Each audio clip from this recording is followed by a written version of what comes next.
please all rise for the entrance of colors.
You may now take your seats. Thank you very much to the UP Rayadillo for the colors and for the Phantom of the Opera for the national anthem. Palakpakan naman po natin sila. Alright, so welcome to the UP College of Architecture.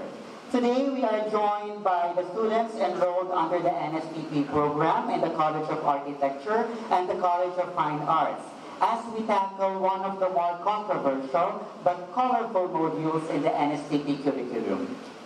God is Good is presented to you by the College of Architecture and the NSTP Diliman office, together with the UP Diliman Gender Office, the United Nations Population Fund, the United Nations Sustainable Development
It just felt like the right time to say it.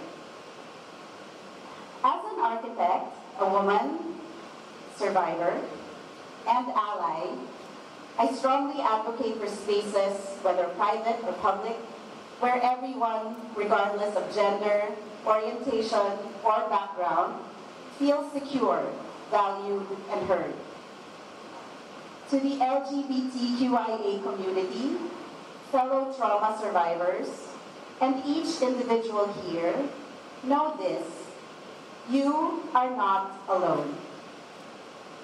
For those of you who have lived through or are living through struggles that seem too much to bear, know that there are allies beside you, ready to listen, understand, and support. Welcome to the College of Architecture. Be a part of making our campus a safe space. Stand up and be counted as allies. I anticipate a meaningful, lively, and engaging discussion today. I hope that it will not only enlighten you, but inspire you to action. Thank you. Wow. Thank you very much, Prof. Sinkam. Now, let's welcome the meat of this discussion. Let's welcome today's esteemed panel of guests who will help us discuss the intricacies of gender and development. First up, we have Mr. Jap Ignacio. Jap Ignacio is currently working as the Executive Director of Babaylanes Inc. He also serves as the Secretary General of the Lagablab LGBT Network. He is currently taking his Master's in Women and Development at the University of the Philippines, Diliman. During his undergraduate stay in the university, he served as the President of UP Babaylan, the longest-running LGBTQI student organization in Asia. Ladies and gentlemen, Mr. Jap Ignacio. Diba? Sa harap talaga. Ganyan. One more round of applause, please. Thank you. Next, we have Francesca Roque. She is currently the Chief Operating Officer of Hive Solutions Incorporated, a service-oriented business geared towards assisting professionals, SMEs, and startups in setting up and maintaining the administrative and compliance side of their businesses. She is also an architect with previous experience on having her own design-build firm and a particular interest in heritage conservation. Today, she is busy being a mom of two, a wife of a super lucky man, and a man boss, or as her team fondly calls her. And she's also an advocate of safe working spaces. Help me in welcoming on stage architect Francesca Roque.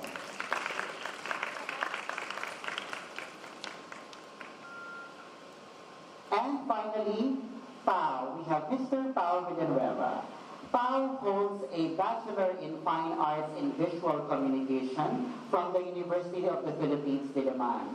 He is a Filipino photographer and visual storyteller whose works are an exploration of the human condition, the discovery of self, of others, of the mountains, of differences in between, and the empathy through which we cross them.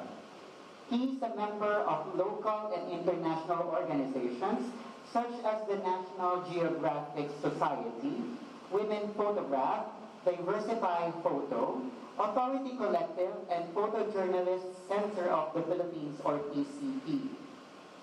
He is an alumnus of the Visual Journalism Program at the Asian Center for Journalism in Ateneo de Manila University and a media fellow for the Conrad Adenauer SIP II Media Program in Asia. Let us all welcome Mr. Pau Villanueva.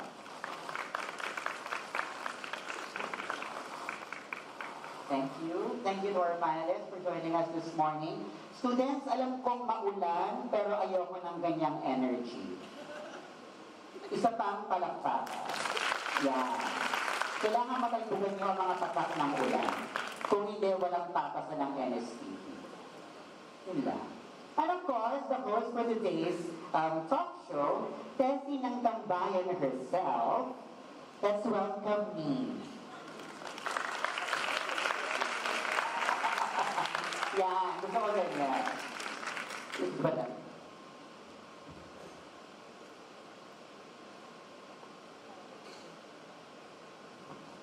Alright. So class, today again we are more than two classes, not just the College of Architecture, kundi pati College of Fine Arts.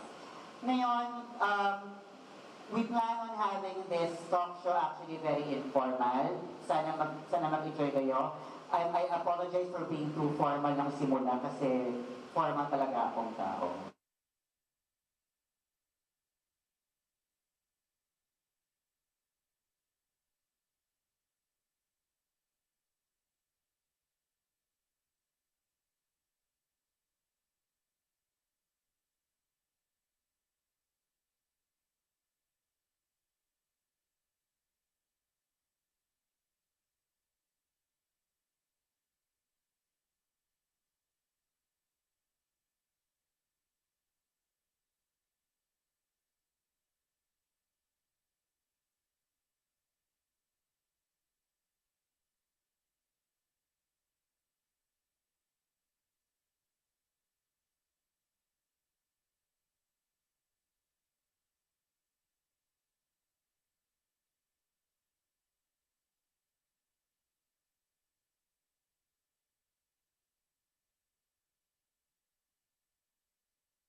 Slide please.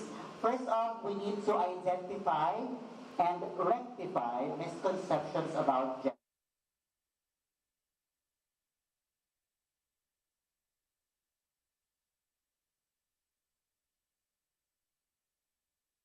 of sensitivity towards diversity. We can we should also be acquainted with the rights and laws protecting civilians in the context of gender. We also need to understand the concept of safe space. And of course, we need to have fun when doing all of the above. So sana ma-achieve natin ang lahat ng yan this morning. This module exists to challenge what you think you already know. So I guess you're all, majority sa inyo second years, tama ba? Second years or third years in UP. Pagpasok nyo ng UP, alam nyo na yan. Lahat ng sa tingin nyo ay alam nyo ng senior high school. Hindi yun totoo. Hindi. I-challenge lang natin. So there may be truths, baka kasi mayroong another version of the truth that you don't know about. So this talk show is, that's one of the goals, so para maintindihan nyo na hindi siya linear ang ating topic. Okay? So throughout the course of this event, we implore everyone to keep an open mind and widen your understanding. Topics like God are meant to be taken seriously and personally, but only to some extent. Uulitin ko, I would like to reiterate, it is never meant to attack anybody. Wala kaming gustong patamaan, wala kaming gustong saktan, for now. Joke lang.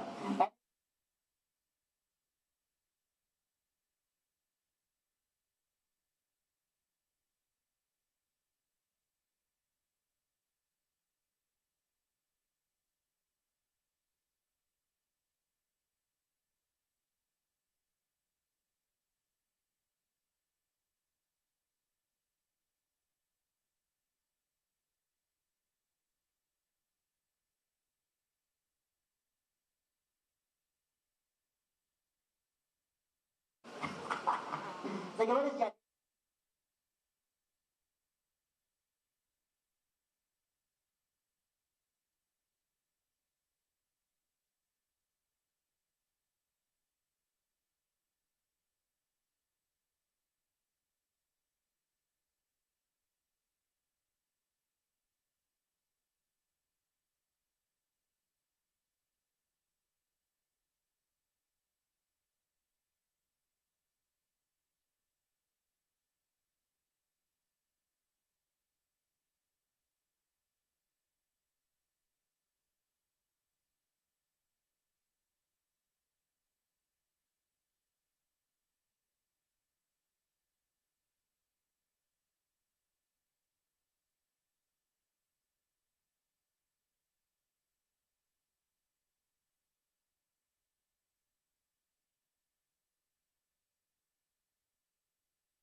Good, very good, very good. But yeah, I would like to reiterate that gender is a social construct.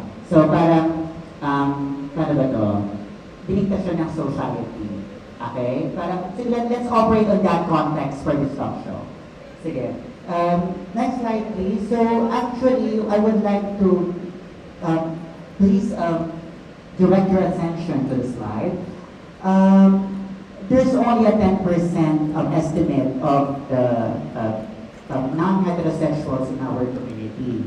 So actually, gender surveying is still considered politically risky, especially in our society right now. So dahil dyan, merong presupposition of the accepted gender binary. Next slide, please.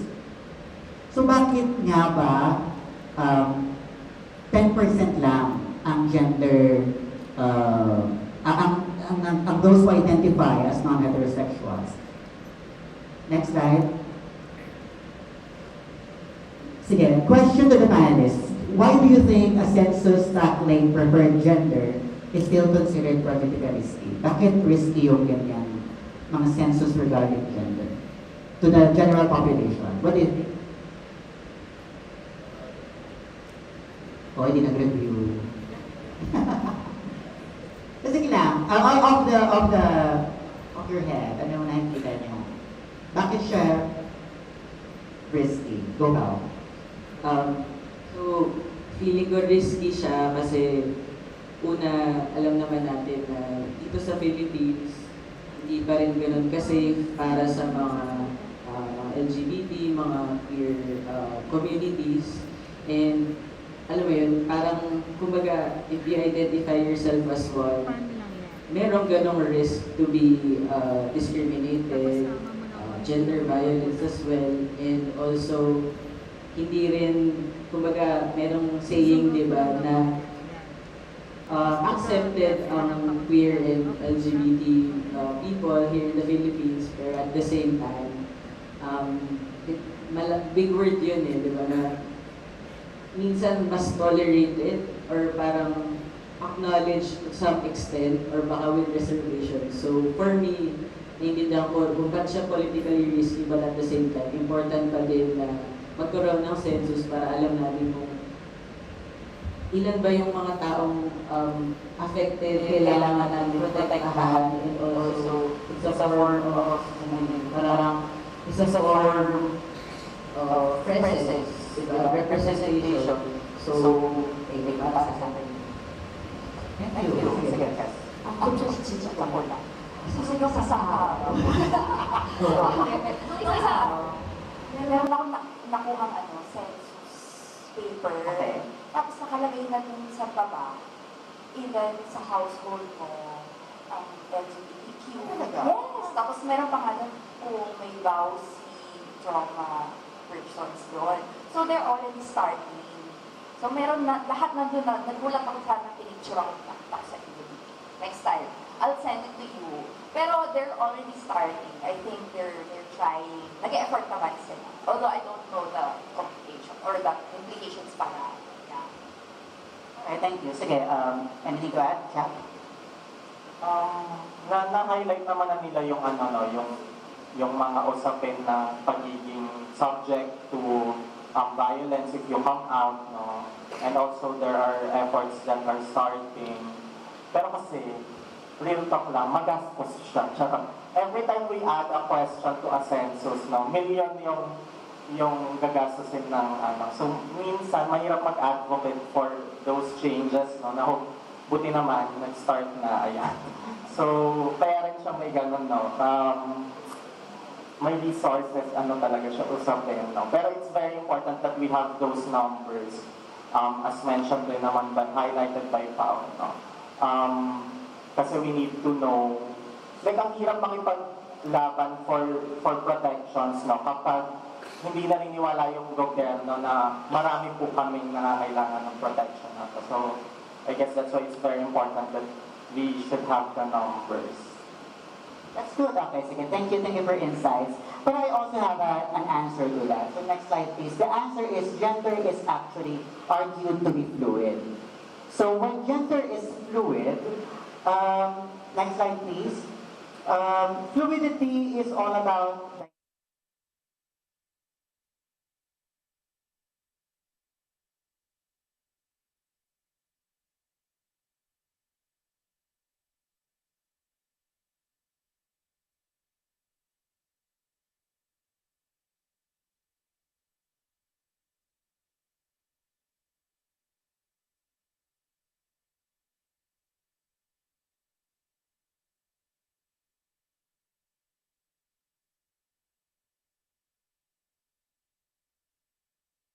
to stimuli, diba? So if there's something, if there's pressure, you would change to adapt to that pressure.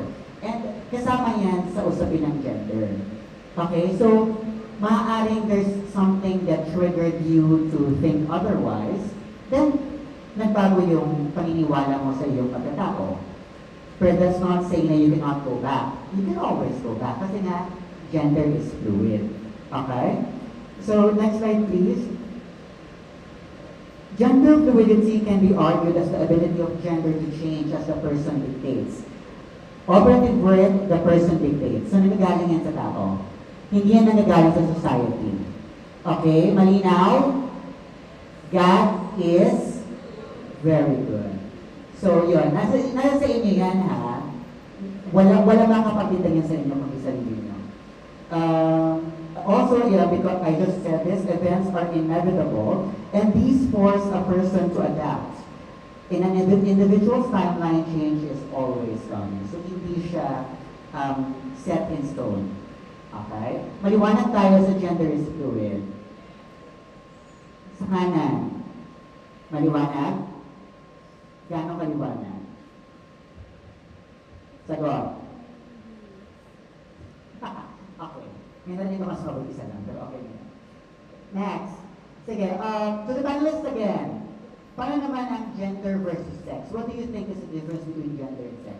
This is one of the most common misconceptions regarding gender and sex. Nagpagpapalit siya. Pero, ano nga ba ang difference? Sige, please, panelists.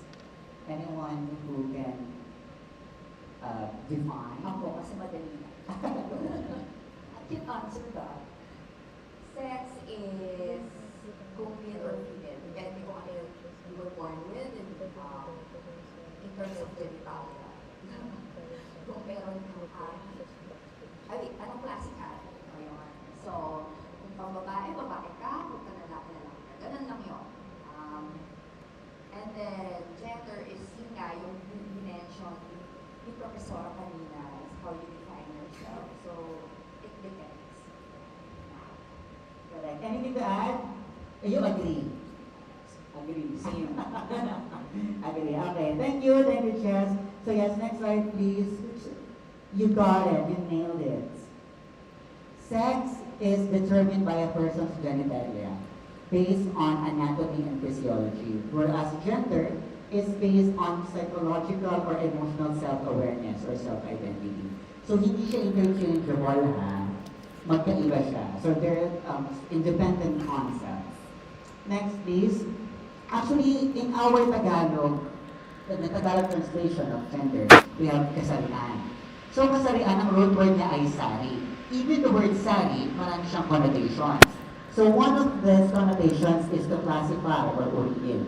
Also, sari can be used for diversity. Diba sari-sari is iba-iba. So imagine niyo, nagamit in the word kasarian, dalawa agad yung connotations and both actually refer to gender. Naliwanag? Okay, there you go. Next, please. So let's go on to discuss sex characteristics. As mentioned from the definition kanina, ang sex is determined by the genitalia.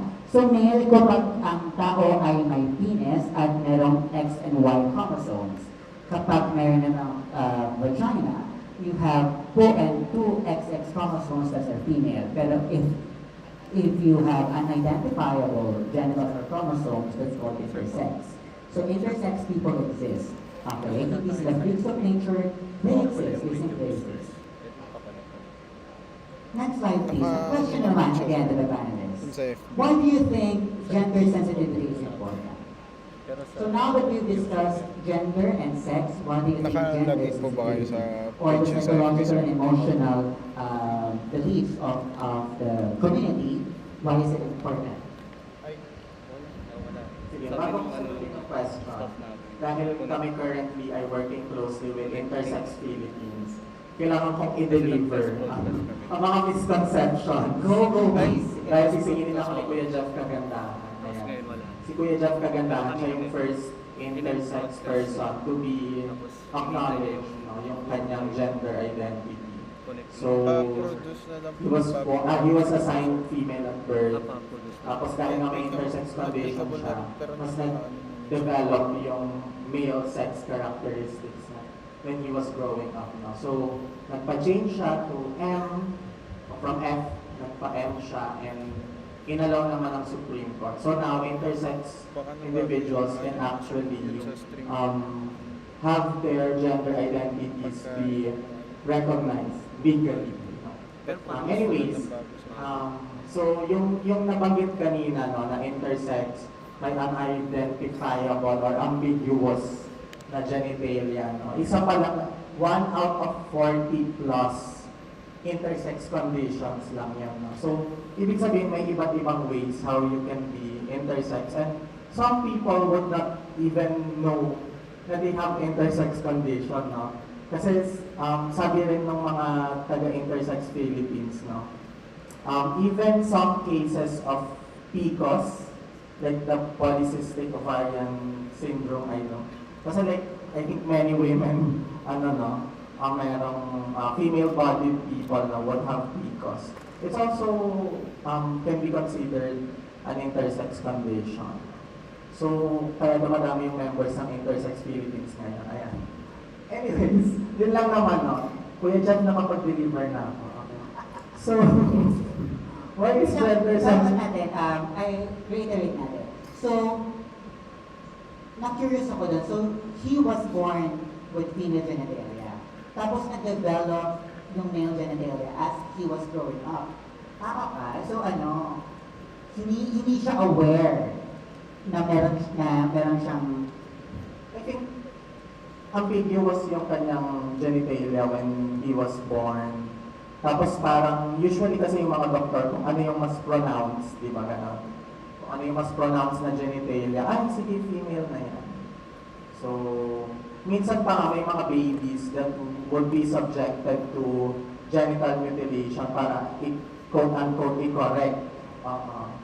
So, currently, yan rin yung gusto na protections ng intersex people, no? To be protected from those unwarranted or non-consensual surgeries sa mga babies. okay. Good, that's good.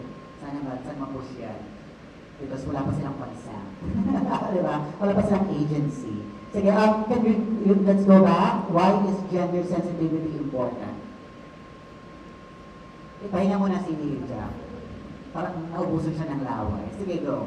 Pau. Okay. So, gender sensitivity is important. Siguro, for me, I mean, feeling ko parang given na siya in a way, pero i-relate ko na lang din sa, sa experience ko. So, as someone who is transitioning, so, by the way, I'm a trans man, meron ding assumption from the community, like for example, from the straight community and queer community na parang pag queer ka, parang as if people expect everything how it is to be queer. Like lahat ng lived experiences parang nagiging stereotypical na yung read madalas sa mga for example, pagiging bakla or pagiging tomboy, lesbian or trans. So honestly ako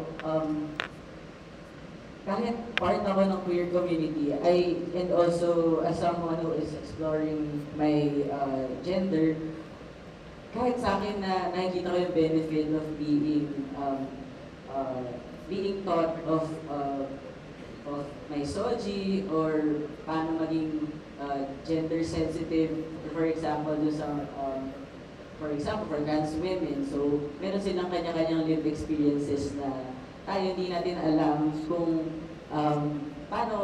what it is na need nila, diba? So, I think yung point ko lang din is, hindi lang din, ang gender sensitivity, hindi lang din siya for straight people, parang for everyone siya, and most especially, lahat tayo mag-benefit from having gender sensitivity trainings and lectures. Thank you, yeah. Tama si Pau actually, no? What you have to understand is that the queer community is a spectrum. Spectrum siya, di ba? Always ang representation ng community ay rainbow, ganyan. it's a spectrum, hindi siya black or white. So, it's also wrong for people to assume na kapag part ka ng community, alam mo yung lahat ng nangyayari sa community. Kasi for example ako, what just happened a few moments ago, I didn't know about intricacies of intersex people. Diba? Hindi ko alam yun. Siguro may mga bagay din, for example, ang mga bakla hindi alam tungkol sa mga tomboy. Ang mga vice versa, hindi alam mga tomboy na nangyayari sa mga bakla. Mas iba pa yan, deeper pa yan kapag nag-transition. Because transitioning entails changing your lifestyle. So marami siyang layers. And siguro yun, magandang point po din na-raise ni Pau na hindi dapat kinakahon mga members of that community in that certain area lang, diba? Yun. Sige. Next, please, do you have any more answers to gender sensitivity importance?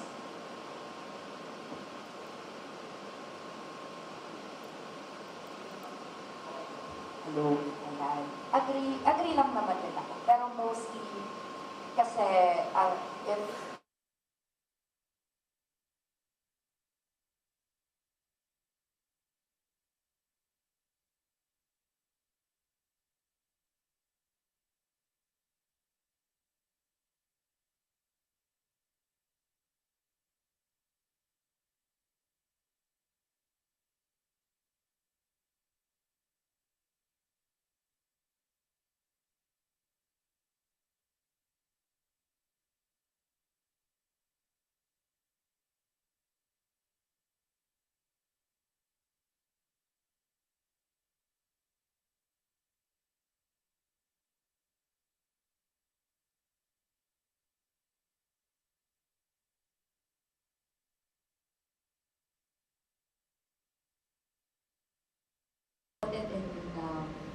sige, mamaya na lang yung terms of a workplace. No? Sige, as a woman first. No?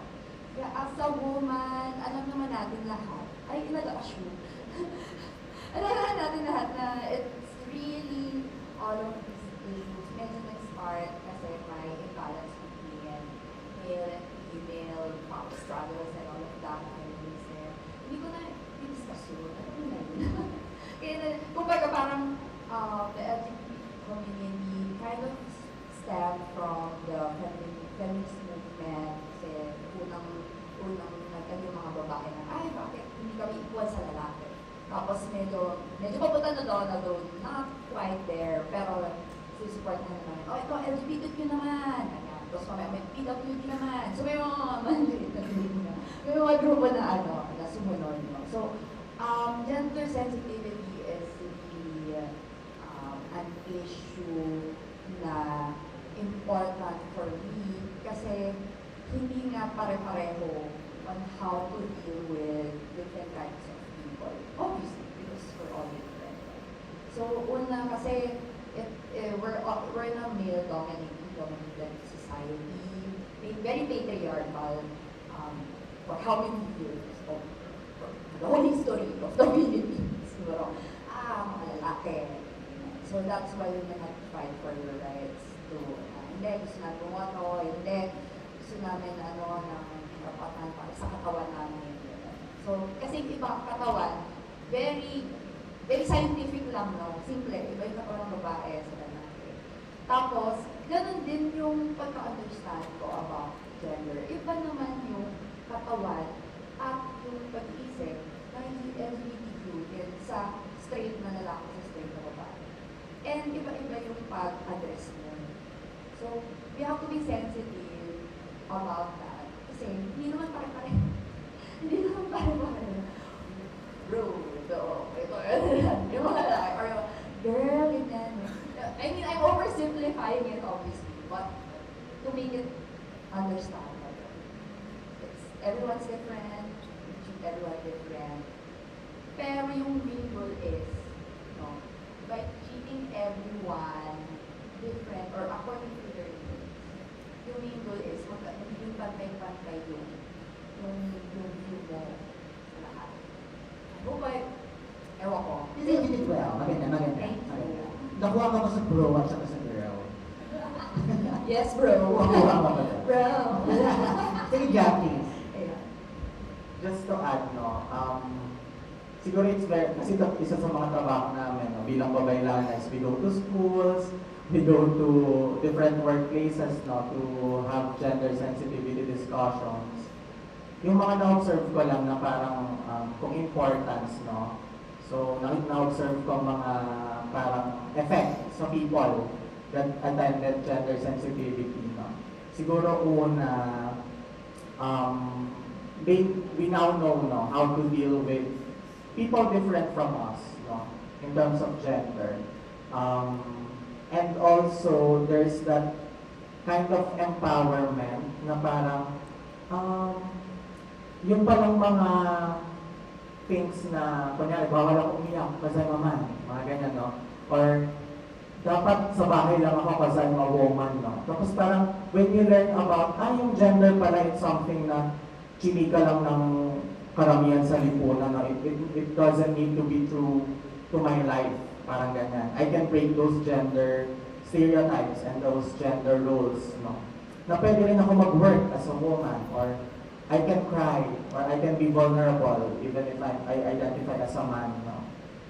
Parang gano'n, no? May sense of empowerment of not being, no, pagkakahon, no? Pagkatulad ng mga discussion kanina.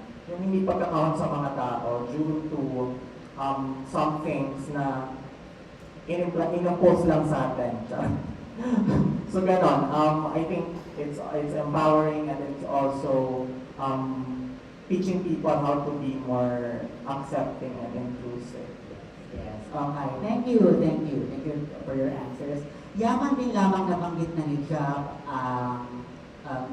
stereotypes, gender stereotypes.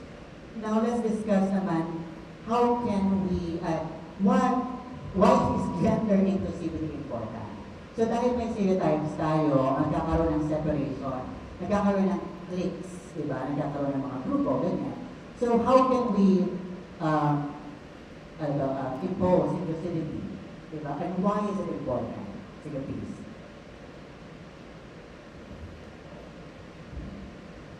Actually ako, my answer would be depende, no? Pag binibenta namin yung inclusion, no? Depende sa, kunyari, workplace, syempre iba yung setup. Usually we focus on well-being, ganun yung language that we use for inclusivity, no? Pero pag kunyari sa mga community-based na mga grupo, so ibig sabihin kunyari parang barangay or municipality, no? Mahalaga kasi sa kanila yung sense of community. Yung parang you belong with this community, no? And for us to have that sense of community, we need to include everyone. We need to be inclusive of our differences, no? Yung kapitbahay mo na INC, yung kapitbahay mo protestante, mga ganyan, no? O yung kapitbahay mo magjowang tibo, tapos yung kapitbahay mo sundalo, no? We need to be one community. Yun yung mahalaga sa mga community-based groups, no? And gender inclusivity would be the key for them to have that parang pagka-include doon sa kanilang communities. So nag-agree ako kasi share lang. Most of the work that I do with communities din, most specifically with indigenous communities. And pag nag-field research ako, madami ako nakikilala na mga katulad ko din na hindi ko akalain na makikilala ko actually being on field and away from Manila. And actually malaking factor yung gender inclusivity in terms of when we talk about yung intersectional struggles natin. For example, iba ang inclusion for people who are queer and also from the poor community or more marginalized community like indigenous communities. So iba-iba yung struggles nila in mga pinagdadaanan, and I think gender sensitivity and inclusivity goes hand in hand pag tinakil yung mga issues na for them important, pero for example, ikaw hindi mo nakikita na important siya kasi limited lang din yung lived experiences mo. For example, ako, bilang nasa Manila ako, hindi ko alam kung ano yung mga na-experience na mga, for example, lesbian, indigenous people sa mismong communities nila. So I think, tulad din nung na-mention kanina na, like, for example, PWD people and queer community, kumbaga, lahat nun, parte ng taong yun eh, like, hindi mo din, parang kumbaga, hindi mo pwede tingnan yung isang tao as siya ay isang bakla lang. Pero kailangan mo i-factor in lahat ng identities niya. And I think, for me, honestly, yun yung tingin kong pinaka-inclusive way of looking at inclusivity. Sense ko. Pero, ayun. For me naman, I'll put it in the context of the workplace. Yes, closer to home. Pero very interesting yung sa individuals I want to. Chika kita daughter. Pero yan, because yeah, I do have a company around where people already. And then, yung tulong, being a boss is more like keeping everyone as happy as they can be, or to be able for them to give you the best output. And kasama dyan is yung feeling nila kung belong sila. Very, very connected. They feel like they belong to the group, they belong to the company, and they're being heard. That's very important for them. No? It's not, it's really to include, again, it's not even, we're talking about gender, pero again, may religious, merong mga paniniwala. No, it's being inclusive, it's all-encompassing, it's being open to the rules in life, and not excluding everyone, but hearing them out. Siguro, accept na ng siguro yung medyo hurt. Or yung medyo may mag-warla na dyan. Alam mo, medyo may mga strong views na tinatry natin hindi include kasi it might cause a lot of harm in the future. Pero kung kunyari gender, it's very innate sa atin. So why would you separate that? Why would you exclude that? Why would you bakit ako mag-cause na separation from kaya gusto ko straight na gusto ko bakit? Hindi ko gets. Actually, hindi ko gets. Kasi parang very natural na yung ito yung everyone. Pero sige, good. Thank you. Ako naman, I would like to add dun sa topic nabanggit ni Pau regarding the indigenous communities. Ibang-iba ang dynamics ng indigenous communities kumpara sa ating mga nandun sa lungsod, sa bayan, ganyan. I also have projects indigenous areas of the Philippines, ganyan. We go there. We promote sustainable garden landscaping, ganyan. That's one of the projects of Bala. And there's may isang community, di ba usually gardening, when you say gardening, ang stereotypical, it's very stereotypical for females to join in that community. Sila yung nag-volunteer talaga. Pero may isa kami napunta ang community na maraming sumaling lalaki. Kasi sila yung mga heads of the families, ganyan, na they were really enthusiastic in that endeavor. So parang kami din, parang, it's something new. Kasi we're usually used to talking to mothers, ganyan, yung mga stereotypical na sila yung magluluto sa kusina, di ba? So from farm to kitchen setup, ganyan. Pero this community in particular, yung mga lalaki talaga yung may gusto. Because iba din yung mindset nila regarding that gardening project. For them, it can be monetized. So kung ano makukuha nila sa garden, wala lang ibenta. So that will sustain their family. Hindi siya, pero iba yung mindset nila. Hindi na-blur yung lines ng gender stereotypes in that particular project. And I would just like to highlight that. Parang hindi siya, kahit sinasabi ng society na ito dapat gawin mo, you're allowed to to transcend that. Huwag kayong matakot, diba? Siguro depende din sa kagustuhan niyo sa pangangailangan niyo. But then again, walang magpipigil sa inyo, especially if you're doing it for something beneficial, diba? Hindi naman makakapahama. Just do it. Because God is good. Parang inaantok na. Isa pa, God is... Sige, pag may makita pa akong nakatamot ng cellphone, papaakalit ko dito. Maliwanag? Okay. Happy lang tayo. No, sige lang. Kasi maganda yung topic eh. Maganda yung topic. And we're doing this for you. For the community. Diba? Kasi as early as now, nandito kayo sa age na maraming nangyayari, maraming mga bagaban, may challenge yung mga paniniwala nyo. Maganda na, as early as now, you open your minds to different topics na kahit uncomfortable kayo. I'm sorry, pero UP will always bring you to that platform. Hindi kayo komportable. Anyway, dahil natapos natin ang discussion ng Soji, let us talk about Soji. Alam niyo ba ang Soji, class? Anybody who can tell me ano ang Soji? Isigaw niyo na lang. Very good. I'm so proud of you. Palapakan niyo yung mga sarili. Nakalagay ba? Anong klase? Next, so ang sexual orientation, ano ba yun? Sexual orientation is who do you want to be with? Kapag opposite sex, ang gusto mo makasama, makasiping, makapiling, that's heterosexuality. Kapag same sex, that's homosexuality. Kapag both sex, or either or, that's bisexuality. Kapag wala, asexual. At kapag regardless naman, hindi mo itinda, that's pansexuality. Jap, maybe you can support, reinforce, or negate. Ayan.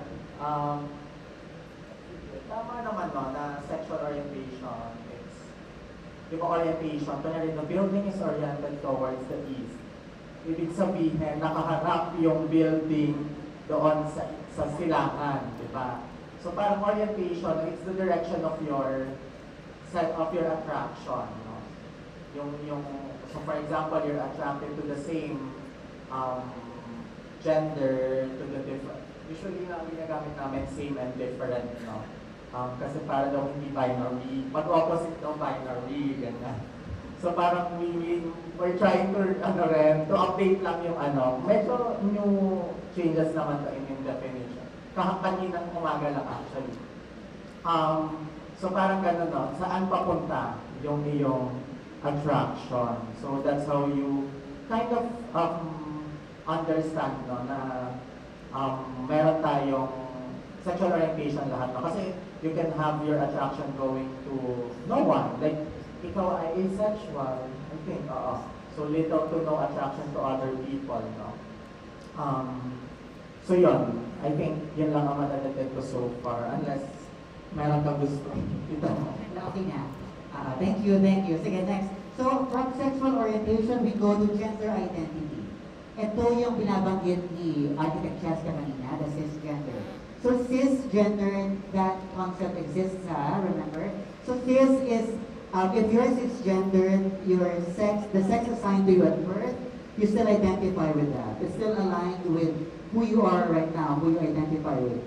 Pag transgendered ka, kung ano ang assigned to you at birth is not aligned with your present self-identification.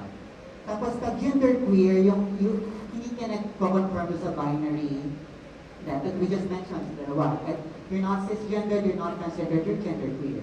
So nandun ka sa palipat-lipat. Diba? You can do that. You have the freedom to do that. Pero yun nga, in history, marami may hindi alam what cisgender is. But yes, cisgender, again, kung anong inassign sa inyo, yun ka pa rin ang naman. Okay? Meron ba kayo sa add?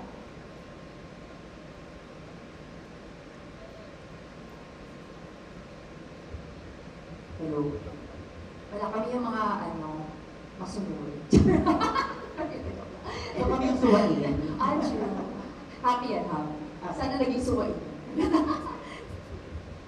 Sige, thank you. Next, gender expression naman. So gender expression answers the question, how do you want to express yourself? So there's masculine, there's non-conforming, there's feminine. Okay? So yun yung three components ng SOGI. You have sexual orientation, you have gender identity, you have gender expression. So dahil dyan, next slide, the answer is, meaning we all have our own SOGIs. That's another big misconception. Okay? So kunyari, ako, I still identify, actually ako personally na lang, I still identify with all of the body parts that was assigned to me at birth. So cisgender pa rin ako. For my gender expression, obviously masculine. Super hyper masculine ako. Tapos, for my sexual orientation, obviously, heterosexual ako. No, Akin na yun ang sapatos mo. di ba? Ganyan ba yung friend, yeah. And so, cisgender to homosexual, expressing feminine, yun yung aking SOGI. Do you mind if I ask your SOGIs just for the benefit? Kapag hindi, okay lang din naman. Pwede nyo mo ba? Joke lang. Sige, siguro that we're in the topic. If you're free to share, yeah, just your previous SOGI.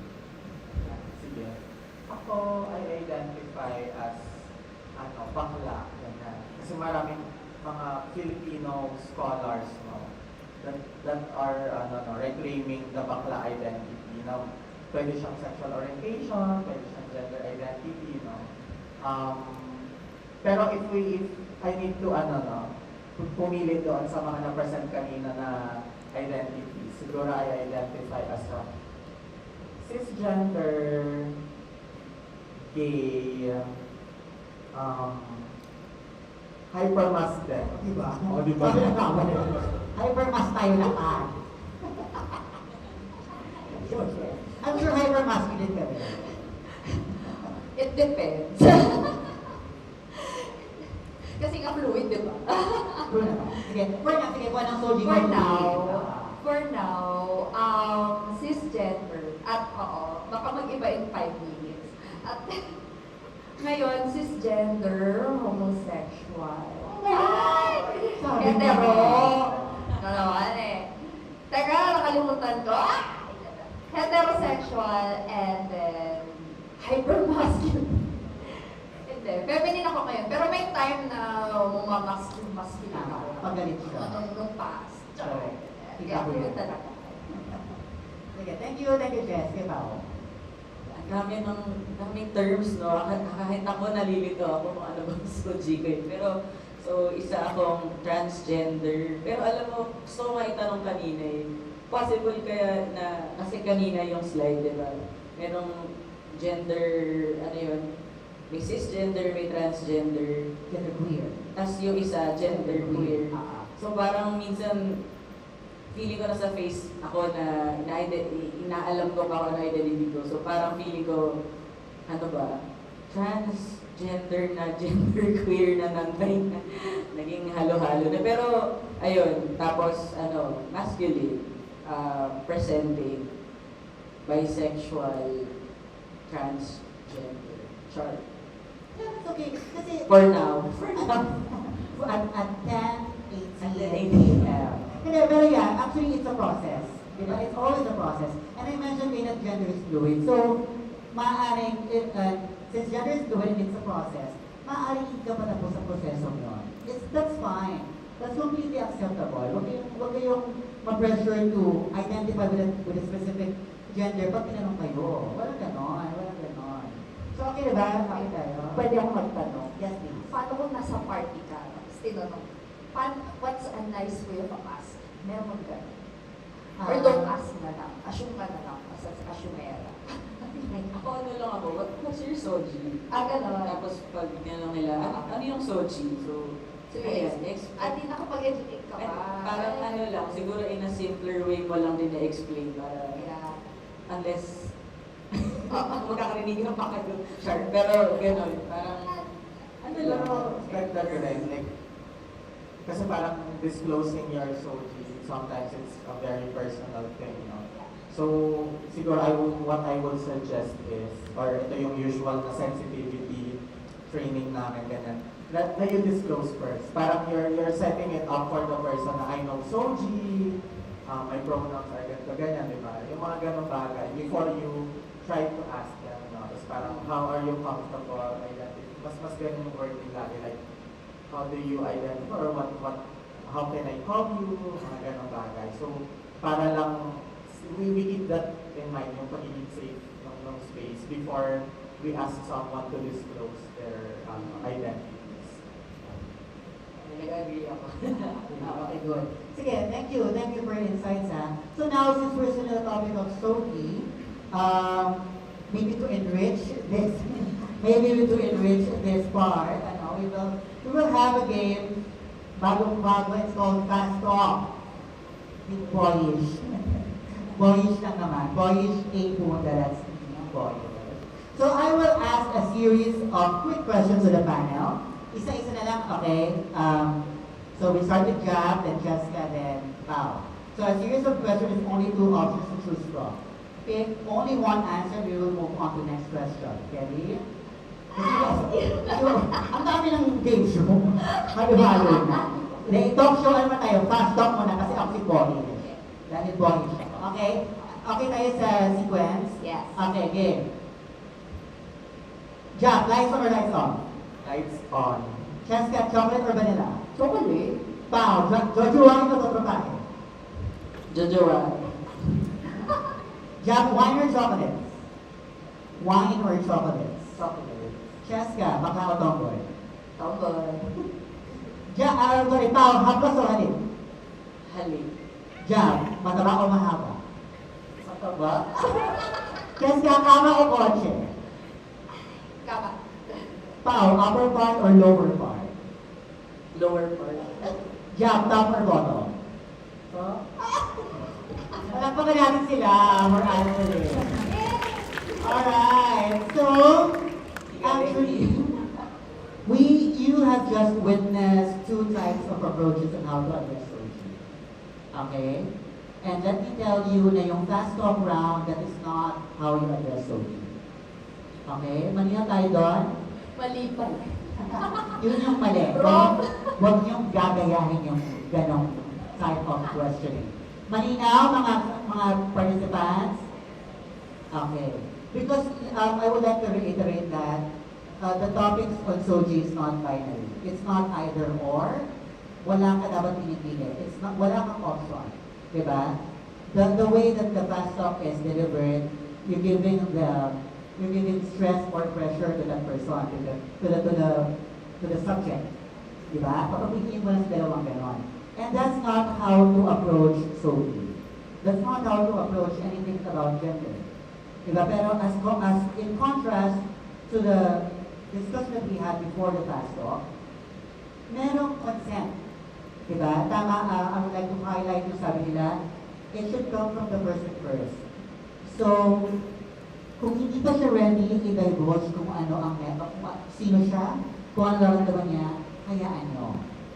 Wala kayong karapatan na sabihin na diktahan sila kung kailan sila magsasalita. Okay? Maliwanag. Sa mga natulog sa magandang kanan, maliwanag.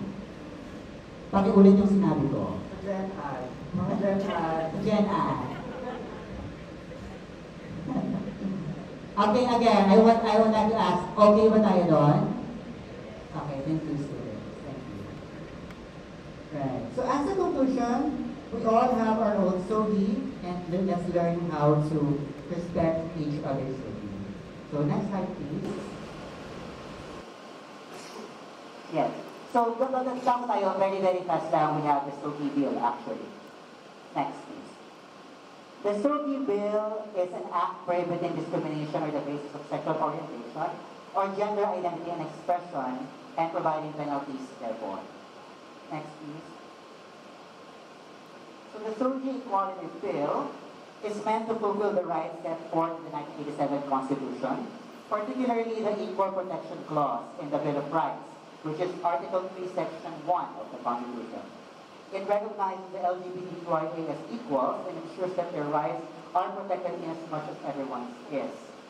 Next po.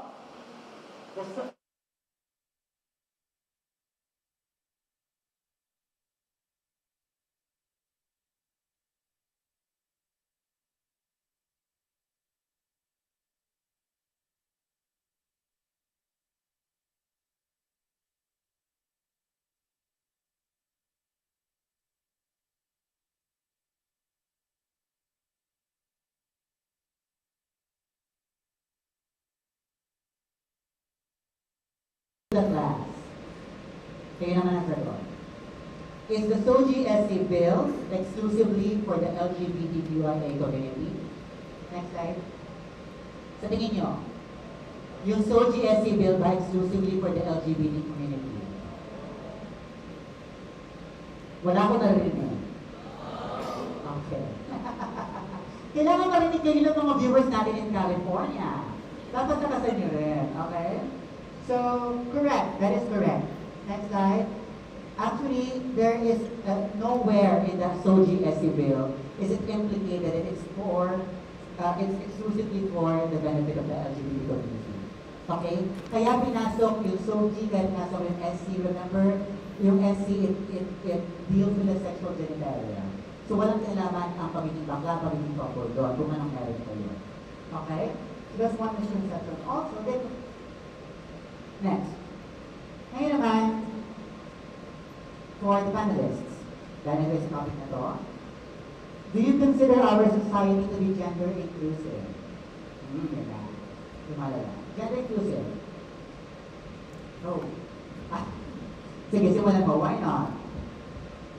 Kapagin mo lang, yung SOGI quality bill, after 23 years of lobbying for its passage, no, hindi pa rin siya batas until now. So, ibig sabihin, kapag na-discriminate ka dahil straight ka, no, kunyari, may, hindi naman ito mangyayari in real life, pero ganun siya, no, since even if you identify as cisgender heterosexual man, no, dahil, kunyari, hindi ka hinar sa parlor, dahil straight ka. Ibig sabihin, pwede mong gamitin sana yung SOGI quality bill, no? Kasi discriminate ako on the basis of me having a sexual orientation na heterosexual, having a gender identity na cisgender, no? So, ganun nag-work. Pero dito, no, sa tanong, no, yung society ba natin ngayon ay gender inclusive na, no? I guess, in general, hindi pa rin, no? Pero we have spaces, no? We create spaces wherein we try to be more inclusive, like, for example, sa workplace, di ba? Or in our universities, no? We try to advocate for more safe spaces within our university, no? Lalo na dito sa UP Diliman. On the topic na rin ng SOGI quality bill, no? Marami ring mga local government units, LGUs, no, na nagpasa na ng kanilang mga anti-discrimination ordinances, no, which covers SOGI as one of the protected attributes, no, doon sa mga ordinance yun. So for example, here in QC, no, pwede kayong magreklamo kapag na-discriminate kayo dahil babakla-bakla kayo, hindi kayo pinapasok ng Jollibee, mga ganon. Kasi we have our anti-discrimination ordinance, no. Pero ano lang yun, that's just hypothetical. Pwede, no? But in practice, we don't know kung gaano ka-okay yung pag-implement ng mga ordinansang to across the country, no? Currently daw, in our last, pag-review ng mga ordinansa, 36% na ng bansa, no, yung covered ng mga anti-discrimination ordinances. Pero that means, mga 70 million pa rin yung mga nakatira doon outside that 36%. No? So 70 million Filipinos pa rin yung walang protection against discrimination. But at least we have those smaller spaces that we can consider safer or gender inclusive in some sense. Thank you. Sige, anybody else? Do you think society natin, gender inclusive na ba? Kuya Pao. Sarap sabihin sana na oo, no? Kaso in reality, hindi masyado. Or it depends kung nasa ang space ka din or kung nasa ang community ka din. I think ang sagot ko is, yun nga, medyo weird, no? Parang hindi ka sure eh. Kahit ako hindi ako sure. Pero honestly, more on hindi. Kasi, so siguro i-relate ko na lang din sa, like, sa landscape ako sa work. Mostly din yung naririnig natin ng mga kwento na nasa media is parang nanggagaling din mostly sa parang may mga access sa media. Like, so mostly from Metro Manila, lived experiences of queer people from Metro Manila. Pero paano naman yung mga nasa ibang region, and also yung access din sa gender inclusive languages, I think important din because may times na i-assume natin yung, like for example, we use the word bakla, like yung sinabi ni Jap na you're reclaiming the word bakla, interesting no, pero sa ibang lugar, consider pa rin nila yun as a derogatory term. So parang, I think, para maging mas gender inclusive yung society, at least maintindihan natin yung kung anong language yung ginagamit ng isa't isa. And I feel na hanggang ngayon sa society natin, Western paradigms pa rin yung ginagamit natin for queer terms.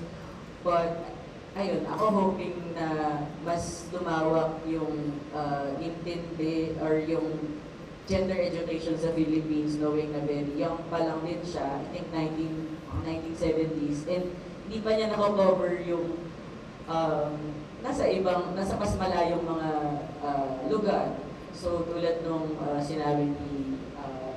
sabi ni Jap na yun nga, hindi siya tawag dito, hindi pa nako-cover ng national laws yung majority of people na hindi natin alam who need it the most pala. So, ayun para sa akin. Thank you. Sige, Ms. Francesca. Siguro, again, in the eyes of a hyper-masculine. Hyper-masculine. Ako, ang masasabi ko lang, the fact that there's a law about it means that it's not normal, that you have to regulate it, diba? I mean, if it's already integrated into your community or into your society or in our country as a whole, it wouldn't be an issue. It wouldn't be an issue. But the fact na may mga lumaban para lang may law about it, ibig sabihin, hindi issue talaga siya. And it's not inclusive at all. Up to a certain point, I think we do have statistics na generally Philippine society, nakalimutan ko binasa ko. Hindi ko ma-cite yung source kasi hanapin niyo na lang kung hindi mo kayo generally Philippine society is more accepting than other neighboring countries, and especially also versus Western countries, no? Pero parang kulang pa rin. Yun na lang masasabi ko. Pero again, the fact na may law, na bago lang, napasa, may lumalaban pa rin, hindi siya normal, hindi pa rin exclusive. Dagdag ko lang very quickly na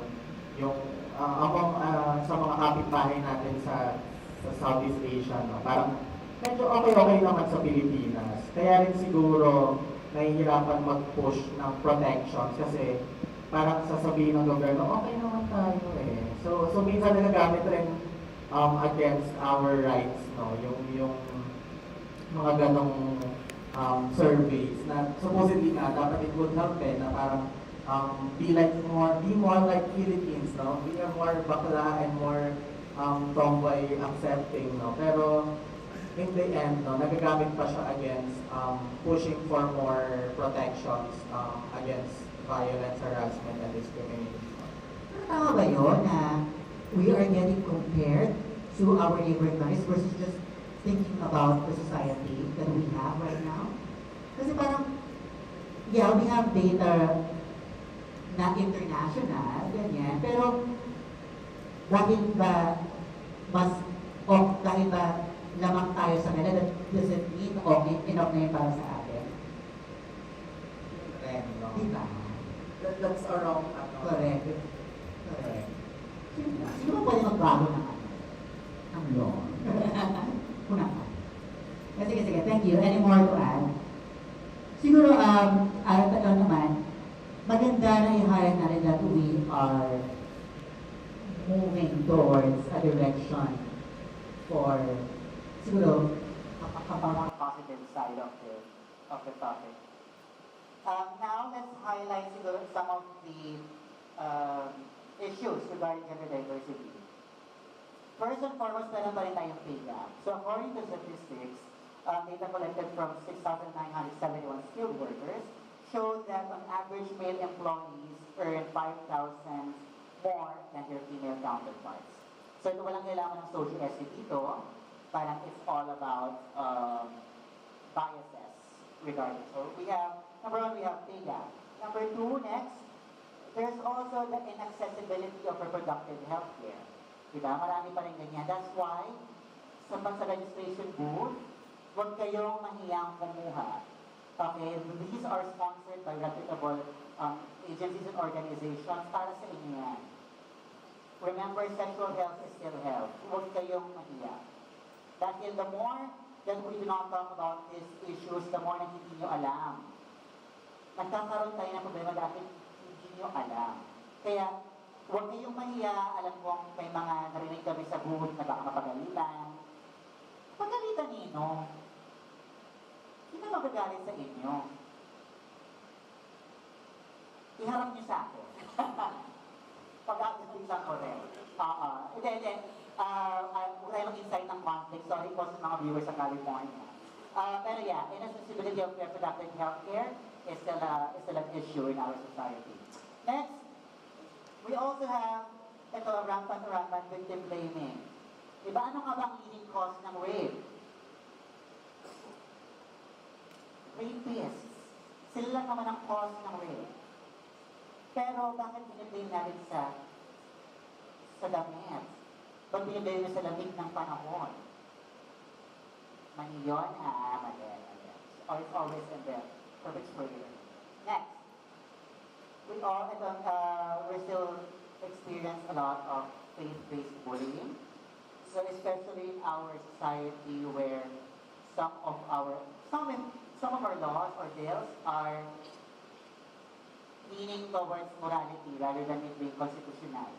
Diba? Parang meron tayong ganyang gray area in our society. Next, ito medyo malapit tayo sa SOGI, we have misgendering. So misgendering is purposefully using pronouns and or names based on gender expression and not on identity. So remember, magkaibang expression sa identity. Okay? Hindi porket mukhang babae, mukhang feminine yung isang tao, isang lalaki, isang bakla na siya. It doesn't work that way. Okay? Identity is different from expression. So misgendering is still an issue in our society. Next, we have dead naming. So dead naming naman is the use of the name that may or may not conform with the person's present SOGI. So this is especially true for our trans brothers and sisters who choose to have a different name from what they are given at birth. If you deliberately use the name that they do not want to be associated with, it's not a crime, but it's fundamentally wrong. Because you are not acknowledging their existence. Maliwanag? Sa mga nakayuko din sa cellphone, maliwanag? Very good. Next. We talked about this, forcing someone to come out. This is, we reiterate this. Huwag niyo silang pilitin. They have their own time. They have their own timeline. As you have yours. Next, we have commodification. So commodification naman is the use of body as a merchandise to elicit often sexual activity. Diba? Sino kaya yung nasa gilid? Nag-commodify yan siya. Diba? Grabe yan siya. Sa isipan kung sino yan. And finally, we have fetishization. So it is physical attraction, mass curiosity, often directed to subjects that are outside the normal or the accepted spectrum. Yeah. So, yun lang. These are some issues, not all. Pero, mahalaga na malaman nyo that ito ay nangyayari pa rin sa ating society. So, if you can, sana wag niyong gawin. Okay? One of the purposes of this talk show is to educate you about these things. Okay, medyo gaan na naman natin itong usapan. Medyo tumigas. So for our panelists, in your workplace naman scenario, were there instances of gender-based bias? Workplace lang muna.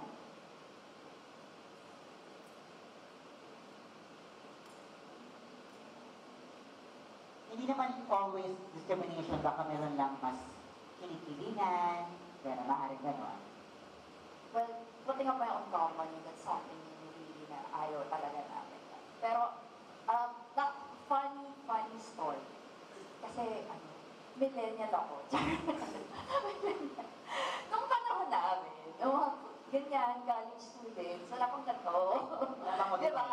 Si Norman, batchmate ko yan. So, kami yung happy-happy lang ng college. Parang, pero walang definition, so walang any. Right? So, we deal with this in our own way.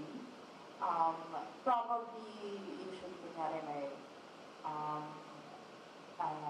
yung how we deal with it is not acceptable na. How we dealt with it then, it's probably not acceptable. Correct me if I'm wrong. I'll put scenario, sabi mo, hindi na pwede yan, Francesca. Okay, kunyari ngayon, parang, para makibagay ka dun sa mga male friends mo. Yeah. Oh, pare. Totoo yung minsan nakikibro ako. Bro. Bro, yung grabe, bakla kaya siya or hindi. Alam mo yung parang, ano sa tingin mo? Grabe, bakla kaya yun. Yung parang nagchichismis yun. Bakla kaya siya? Tanungin mo Yuko. Ganun minsan na. Ako ba yan? Hindi ikaw. Ano ka ba? Office ka naman eh. Or yung parang yung babae, chicks yun, ganyan. Or parang, grabe, alam ko naman nung toot niya. Kailan ka sense? Mamalaya. Toot, di ba mamalaya? Di ba sexual harassment na yun? Pwede ka mag-bro. Pero mockingly, para to go against masculinity. Oo. Pero yung yeah.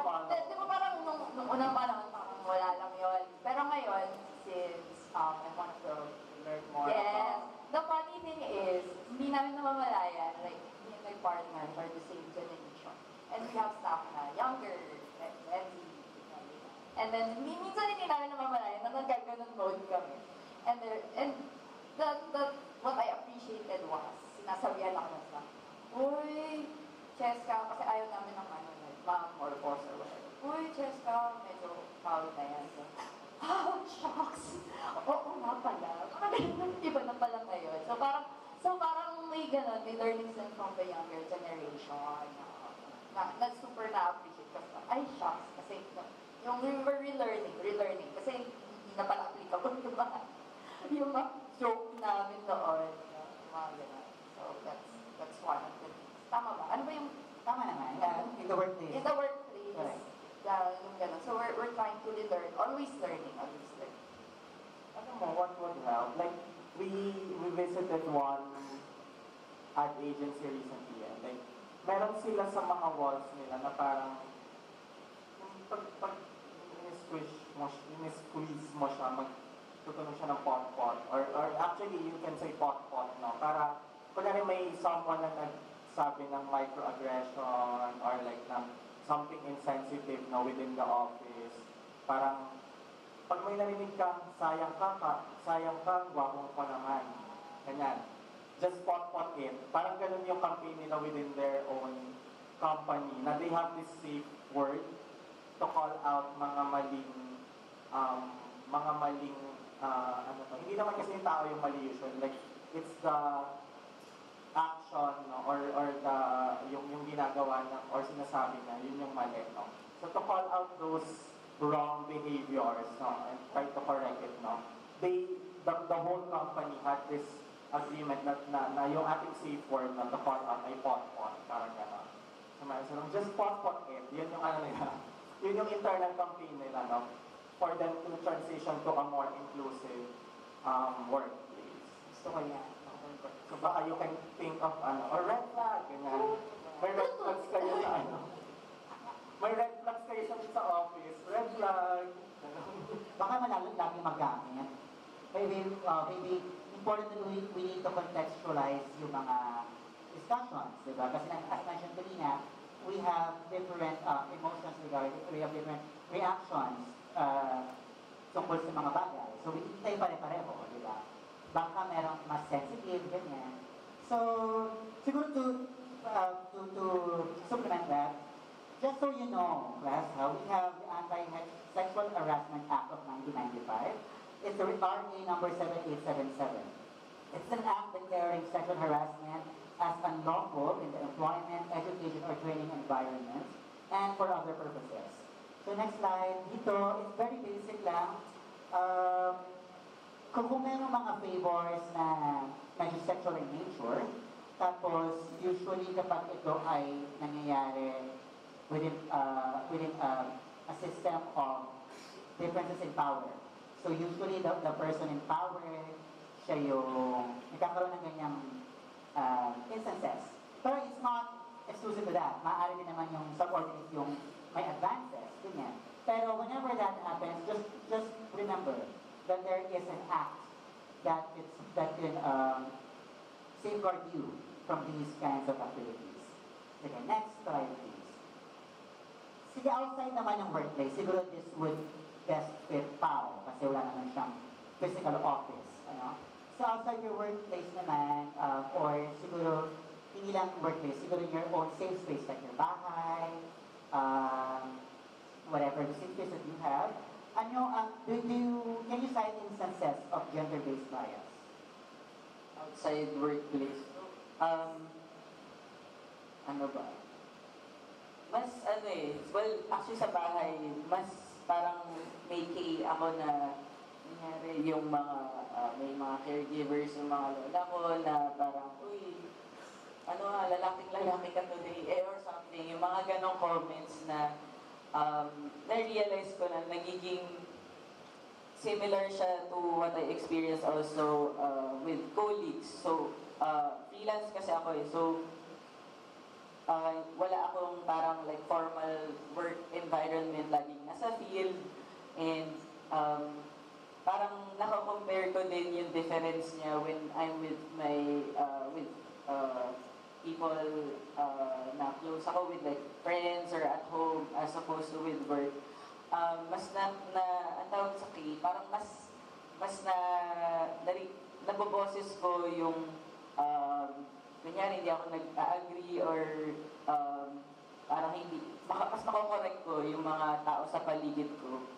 Pero tinatry ko rin yun gawin with work, at least with colleagues, kasi merong mga microaggressions ka na maramdaman na hindi siya blatantly discriminating, pero kung iisipin mo, for example, merong ang tingin sa'yo ay isang lesbian, which is hindi ka nga lesbian, pero aside from that, parang iisipin nila na yung yung stereotype with lesbians na parang ang daming chicks or something na ganyan, na parang microaggression yun na parang kinakahon ka So, ako na-experience ko yun, and sometimes kino-call out ko kung feeling ko worth it. Kung isa nakakapagod talaga pero when I say worth it, more like kung nakikitaan ko ng open-mindedness yung person na yun or yung kausap ko. Pero dun naman sa mga taong like mas kumbaga may pagka-close-minded or very set in their ways,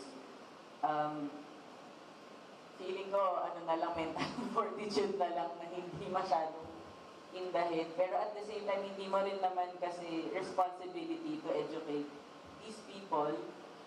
And kumbaga ako iniisip ko na lang kung ano yung control ko, which is yung actions ko and emotions ko, parang yun na lang yung important for me kaysa i-risk ko yung, for example, yung mental health ko, stressing about something na that's not gonna change immediately. So, I feel like with our communities, konting tiyaga lang din talaga, na parang hindi talaga magbabago agad yung mga tao pag pinagsabihan mo. For example, it takes time, di ba? But also, exercising na din onting understanding na siguro, for sure, no panahon nila, walang ganitong mas elaborate terms and or gender-inclusive language. So, I think, give and take lang din. Char, ano ba yun? Parang layo na nasasagot yun sa Okay akin, lang. pero ganyan yung naisip ko. Hello? May naalala ko. Okay lang mo bumalik. So we're go!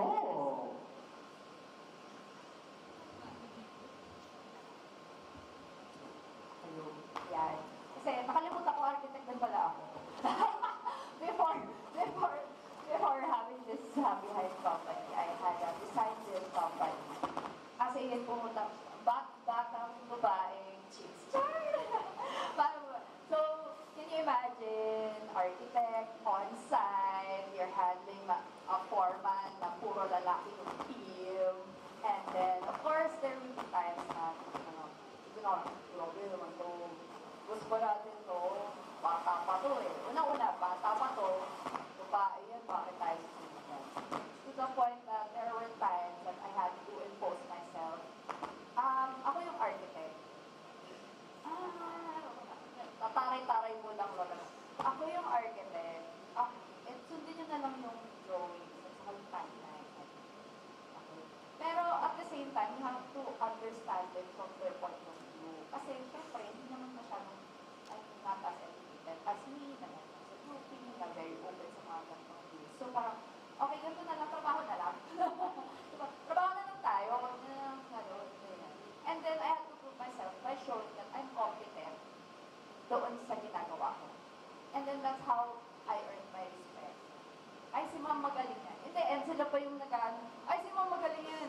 Ma'am, kunin niyo po ulit kami. Ganun yung mga tao. So it's more like not to put gender on the rules, but to prove yourself that you're competent enough para hindi ka na makita babae, lalaki, or bakla, or tomboy ka. You're just a competent person in the workplace. Ganun lang. So, yun yung initial. And then, nung kumalat na yung balita na magaling ka, hindi na naiisipin as bakit babae na naglalaro sa construction. Pero yun nga eh, you had to prove yourself first. Yes. Bago mo na i-treat as equal or whatever. But I think, hindi lang naman yun sa gender. It's more like, in any workplace naman, it's better if you prove yourself, your competence. No? So, ganun din naman. Sorry, Meron daw question from the crowd? Para mo na.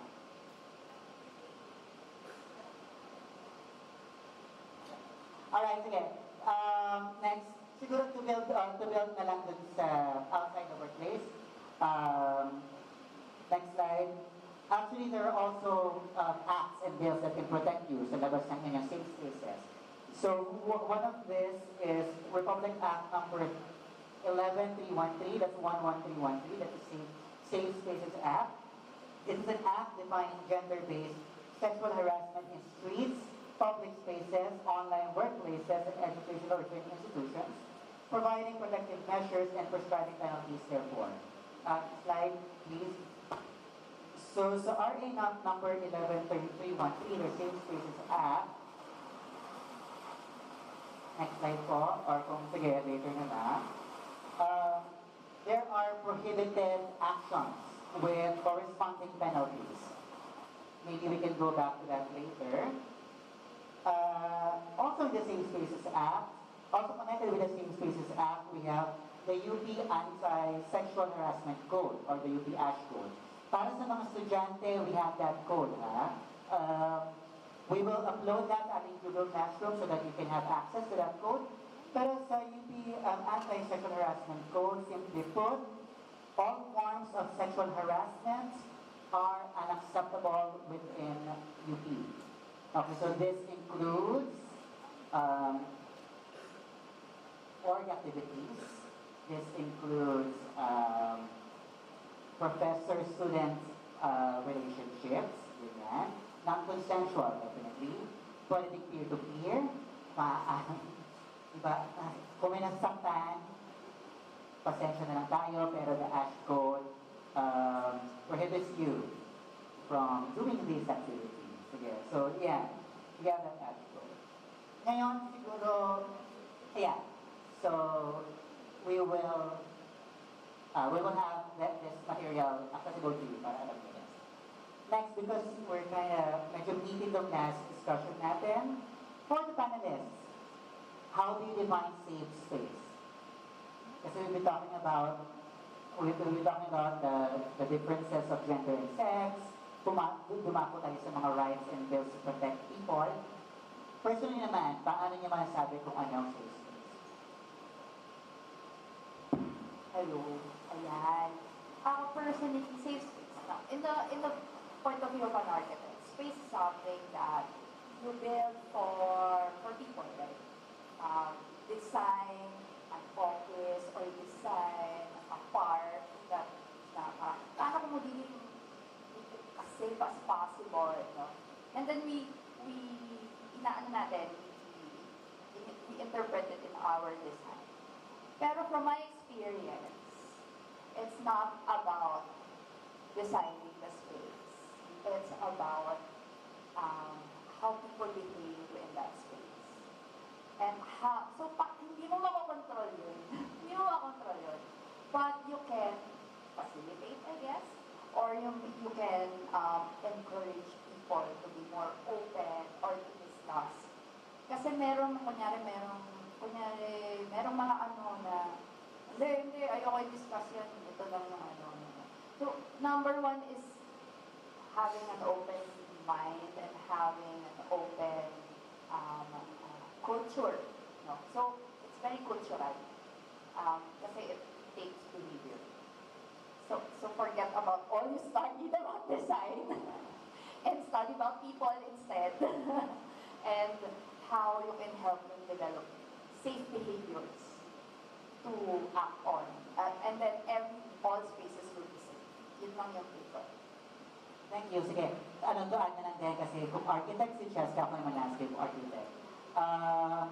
Tama. It's not about the design of a space.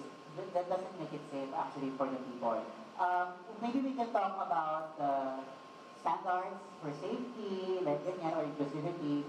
Pero, kaya siguro at the fundamental level sa architecture classes, at LA classes, we always reiterate the importance of the users of the spaces. Diba? So parang lagi namin pinapaulit namin yan. Paano gagamitin, sinong gagamit, diba, ilan ang gagamit, mga ganyan. Because it's the behavior of these people in your design spaces that would dictate the energy, the genius loci, ganyan, yung essence ng lugar nyo. So, hindi siya separable ha, magkadugtong lagi yun. Kasi if you design, in contrast, if you design spaces, sobrang ganda ng design nyo, pero hindi pinuntaan ng mga tao. Hindi siya ginagamit. Wala lang, space lang siya. Diba? Hindi na-serve yung purpose niya. Whereas, you were able to penetrate your market, alam mo yung needs nila, tapos nakagawa ka ng space that would cater to their needs, at ginamit nila ng bonggang-bongga. I think that's how you create successful spaces. Okay? Say kayo, meron pa bang ano? How do you define safe spaces? Sige tao. Ang ganda nung hindi ko naisip, parang babaga ngayon thinking about the term safe space na like yung scenario from a RD perspective, ang interesting na lang. So, para sa akin, safe space, nag-create siya with the community, with people in mind, and pwede siyang mag-exist online, pwede rin in physical spaces. Sadly, ewan ko share lang, pero nalulungkot ako kasi for example, when you travel, parang ang daming mas gender-inclusive spaces sa ibang bansa na I wish sa Philippines din may ganun. No? So, ako, ang safe space ko, nahanap ko siya with the online community. And with people na you haven't even personally met yet, pero may common understanding kayo, may common, kumbaga naiintindihan nyo and pinipili nyo intindihin yung experiences ng isa't isa.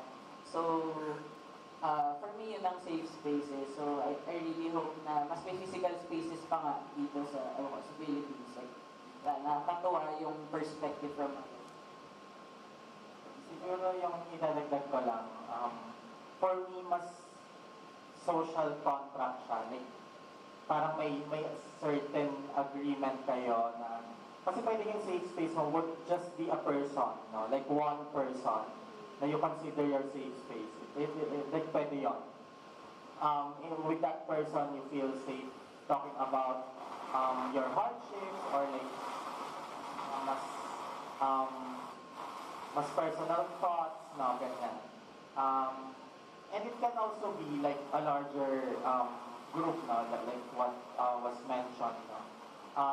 And everyone in that group, for it to be a safe space, no, would need to agree to some certain things na there will be no judgment, there will be no triggering things happening in that space. No? So parang medyo, yun nga, like, kaya sinabi ko na parang may kontrata kayong sinusundan, no, as a group of people, no, for a certain space to be safe for everyone. So, yun yung take ko so far. Okay, thank you, thank you. To add kay Pau, no, very, very true yung iba dynamics abroad, iba sa Pilipinas. So, ma-highlight natin dun yung under-education or under-understanding. Ulan ba yun? Hindi, pero iba talaga. Like, doon, I think it's very, I'm not sure if it's usual for them or it's normal na for them. Iba yung treatment nila to gender diverse individuals. Baka may alien. Isang movie na tayo. Ayun, sige, yun. Thank you. Do you have any more to add? Pero kasi ito na yung definition ko.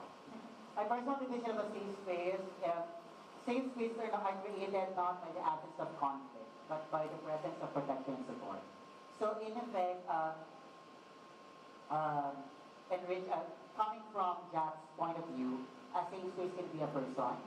Diba? It's up to you to become that presence of protection and support to a person. Diba? Hindi naman siya laging physical space eh. Maaring ikaw yung punta ng tao because you're the only semblance of protection and support ng tao mo. That can be possible. Diba? So, there will always be conflict sa environment mo, pero as long as you have that presence na kaya mong puntahan, you'll be fine. So that's what siguro that's a definition of safe space that you can consider. Okay ba tayo mga students? God is, isa pa, God is, ano kayo masabi? Next. Sige, continuing the question to the panelists again, can you identify safe spaces in the Filipino setting? Either existing or defunct. Pero maybe we can narrow it down sa contemporary setting lang. Yun yung sinaunang panahon. Meron lang naman, kung walang safe. Say go ba? Ako, ma-identify ko na safe space is yung mga online support groups. So, from personal experience as someone who is transitioning, and most especially nangyari pa yung pandemic, no? So, nag-iba talaga yung dynamic ng yung way of socializing din natin, di ba? And for me, nahanap ko yung safe space ko with these communities because sinusuportahan nila ako at ginaguide nila ako sa tamang paraan ng pag-transition or even getting to know their lived experiences. And also, ma-identify ko rin na, I mean, beyond these communities, I think, isang identifier for me ng safe space with people is pag alam nila yung privilege nila. Like, parang may certain awareness sila of their own identities. Even if hindi man din sila, kahit hindi man sila queer din, hindi naman din sila trans people or something, pero that certain awareness of one's privilege and taking into account yung mga behaviors na possible na sensitive for other communities. So I think, ayun, magandang usapin for me, I mean, magandang factor to consider yung privilege when it comes to talking about safe spaces. Siguro sa akin, bilang trabaho namin ng Babaylanes, no, to go to different universities para makapag-establish ng mga support group for LGBTQI students. No. Yun talaga yung main mandate namin. So yun, no, sa mga many universities across the Philippines, no, nakapag-establish na ng mga support groups wherein actually yung mga younger people, mas mataas yung standards nila sa pagiging in keeping spaces safer. No? Kasi kami yung mga older, medyo we let things slide na parang, okay lang yung isang sexist joke, ganyan, okay lang. Funny naman, parang gano'n, no? Pero ngayon yung younger people, you guys have higher, higher expectations, no, on something for it to be considered safe. And I think that's maganda, no, that's good, no, na we're trying to really create safe spaces, no, na walang compromises when it comes to differences of the people who come doon sa spaces na yun. No? So, yeah, I guess universities mostly, no, would have those spaces na safe for anyone, and in workplaces na we have lalo na sa larger corporate corporate companies, no, they have diversity groups or like employee resource groups, whatever, capitalist. Pero ganun, no, yun yung kasi unionization, tapos anyways, I don't wanna delve on my critics of the diversity groups in different corporate settings, no, pero ganun, like we try naman, no, to make more spaces safe in contemporary Filipino setting. Hello. Okay. And kapag nandito ako, actually, share ko lang. I'm so happy. First time kong tumapak dito. Nung college ako, like, wala pa tong active theater. Like, parang, what? So, may meron na siya. And it's just so, parang, and the fact na tumapak ako dito, and being in a talk with Professor, Madam Brito, Her Royal Highness, talking about smoking with students. This is already a safe space for me. Kasi nung panahon namin, as an elder millennial, yung NSTP namin, nagsusukat lang kami ng buildings, no? Yung mga sa PGH. Sinusukat namin yung hospital doon na sa ilalim ng mainit na araw.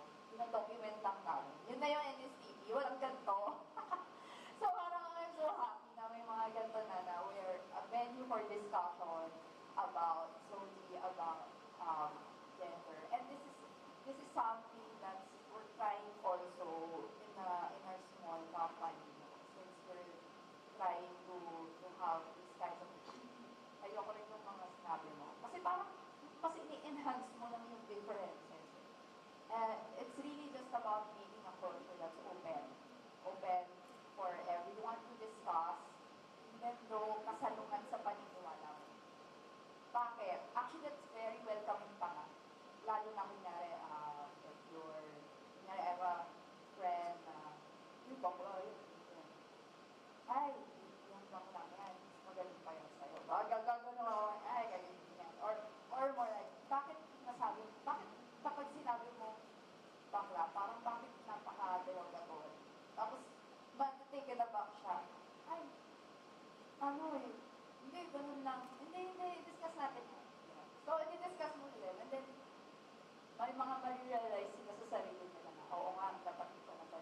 Thank you so much. Thank you to our panelists. So actually, that's all the time we have for today. Thank you very much. I have a few more questions, pero parang nasagot niya na kasi. So para maging redundant ka.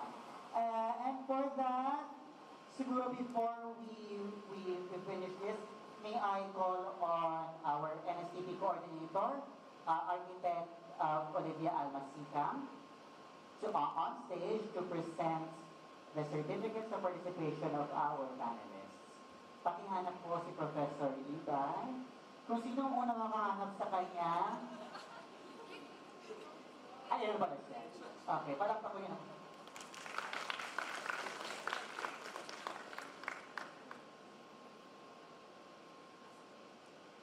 Sige. Maybe we have room for very, meron bang questions from the audience? Or parang nagustuhan niyo na yung pagkatapos? Meron. Sige, one question please.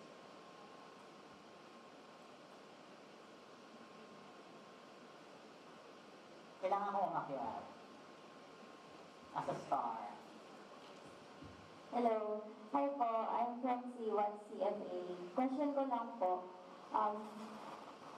Na-experience ko rin po kasi ito na nahihirapan po ako mag-address sa isang tao. For example po, especially sa mga authorities ko or like professor ko or sa friend ko na yung professional na settings, gano'n.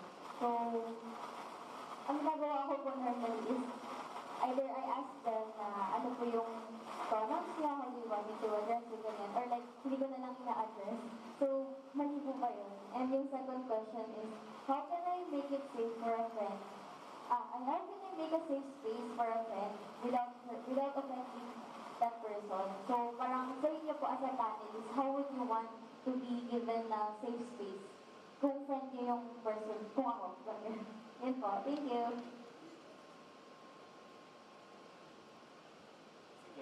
I think baka hindi mo lang naabutan yung isang suggested practice, no, na kanina nasabi ko, like you try to yung ikaw muna when you want to know someone's identity or pronouns, no, the best way would always be to set a safe space, no? And you can set a safe space kapag ikaw muna yung nagpakilala, ikaw yung disclose ng iyong pronouns, no? Kasi parang you're telling the person na you can tell me anything kasi I know this, parang ganun, I know these things. Diba? In a sense. And asa yung friend mo, naaamoy mo na siya, gano'n. Tapos you want them to open up to you, na you're a safe space for them, parang gano'n. Ang wrong nung naaamoy, sorry. Joke lang po yun. Mali po yung mga amoy. Disclaimer lang, ayan. It should not be done. Ayan. Stereotyping yan. Generation po namin yon. Anyways, I guess you can, paano ba? Kasi parang if you really want to be their safe space, no? Like, just treat them like how you usually treat them. And I think if na-feel na genuine enough naman yung friendship nyo, I think baka mag-open up siya when they are ready to come out. No? Kasi parang baka mas ma-offend sila kapag pinilit natin yung moment. No? So baka mas gano'n. Mas waiting game lang. Ako may experience. Kasi, ang hirap nga naman, di ba? Una-una, chismosa ako. Pangalawa, ang hirap kasi how are we going to address the person? Tama. So, what we usually do, me and my friend, yung talaga, talks, paano kaya natin yan? Sometimes the straightforward route is the best. Tama. Oy, how do I address you?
Ako yung second question mo.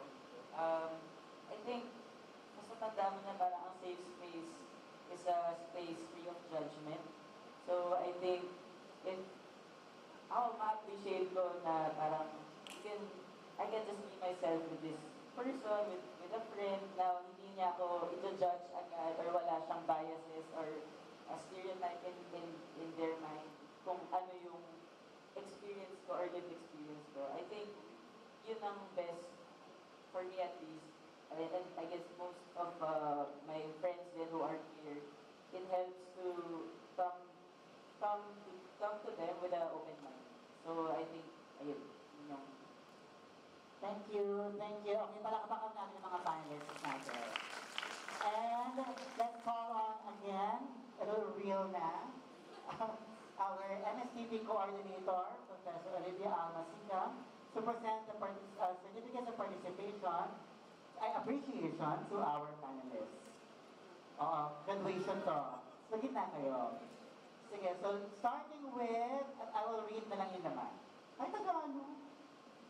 Katibayan ng pagpapahalaga, ang sertipikong ito ay iginawad ni Jap Ignacio bilang pasasalamat sa kanyang pagganap na panauhing tagapagsalita sa programang Bayanihan sa Diliman, God is Good, na hatid ng Opisina ng National Service Training Program ng Diliman. Ipinagkaloob ngayong ika-23 na Oktubre 2023 sa bulwagang Benito C. Pau, Kolehiyo ng Arkitektura, Universidad ng Pilipinas, Diliman, Lungsod ng Quezon. Signed by Olivia Almasica, tagapag-ugnay ng NSTP Kolehiyo ng Arkitektura, Denisette Kilala, Direktor ng NSTP Diliman, and Luis Maria Bohol, ang dekano ng Kolehiyo ng Arkitektura. So, Sir Jap, kaya tayo, kay Mr. Pau Villanueva, and of course, Architect Francesca Latay. Sige na.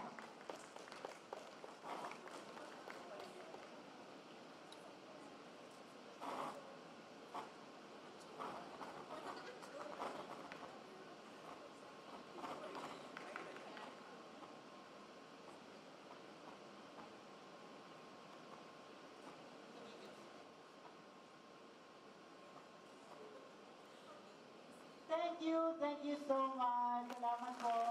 So that concludes our event for this morning. I hope marami kayo natutunan. Pero please, stay for a while because meron pa tayong debriefing regarding the topic. And of course, to our online watchers, you will be meeting with your NSTP instructors after this event. So, pero I would like to say thank you to our panelists. You can rest now and drink water. Pero kayo hindi ba? Okay. So now, please all rise for the exit of colors.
Gusto ko lang.